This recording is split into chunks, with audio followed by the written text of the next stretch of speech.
This is Donate Life's 9th year in the Rose Parade.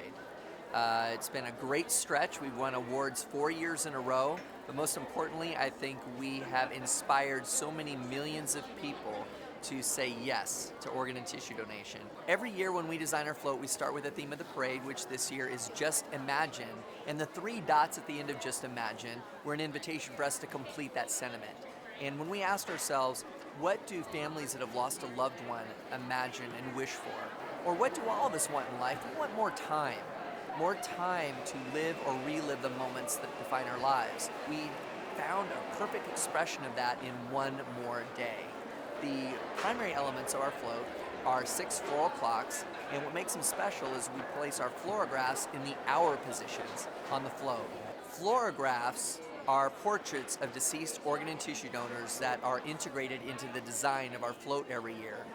Fluorograph is like a floral photograph, and thus the made-up term fluorograph. But it's become a trademark of our float. And what makes them extra special is that the donor families actually decorate these portraits personally.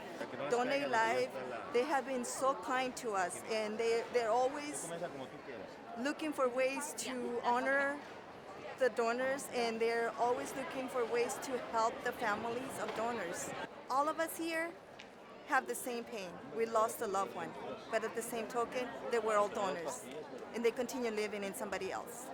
He was actually riding his bicycle over to a friend's house when he was hit by a car. A gal wasn't paying attention and hit him, and that resulted in him becoming an organ and tissue donor, and he actually had the opportunity to save and enhance the lives of 52 people.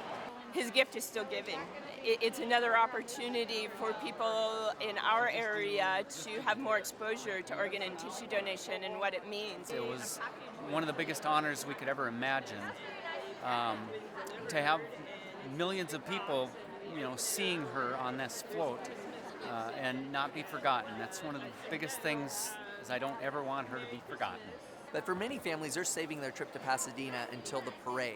That's why we'll have volunteers here in LA decorate the fluorographs. They'll decorate everything but the eyebrows, and then we'll send the fluorograph all over the country so that the family members can put the finishing touches on the fluorograph.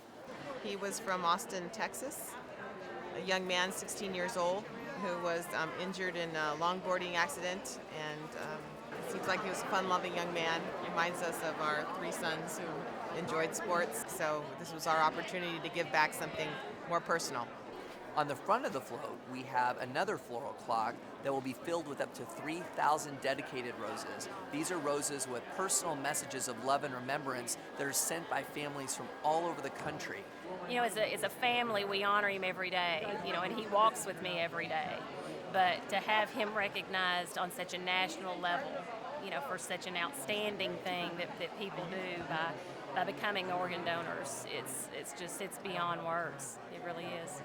In the 9 years that we've been in the Rose Parade, we've seen the number of registered donors increase in the United States from around 50 million to over 100 million people that have said yes to donation.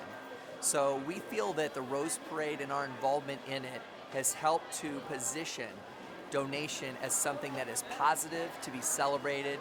It's about life. We encourage all people to join the more than 100 million Americans who signed up onto their state donor registries, and it's really easy to do.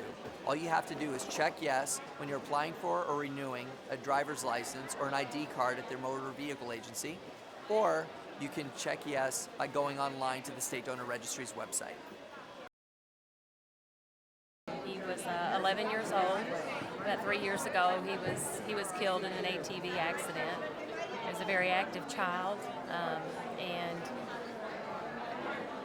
he survived the accident for about 5 days and was determined that he was brain dead, and we decided to let him be an organ donor and in our tragedy save someone else's lives. We're so happy to be here today. We want him here with us more than anything in the world, but in light of the fact that you can't control that, knowing that you're honoring him and you're honoring so many others with what's been done, it's a very humbling experience.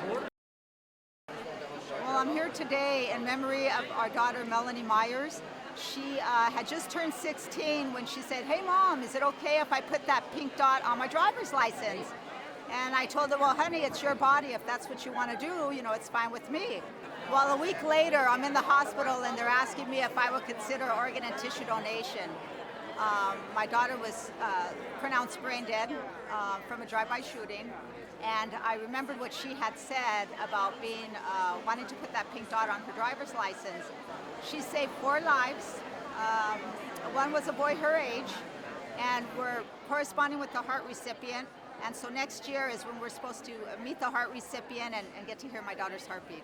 So, I mean, to me, it was such an honor to have my baby's picture on there, because she is just such a loving and caring person who thought of others before herself. And so I don't know the words. I can't even describe how it feels as a mom.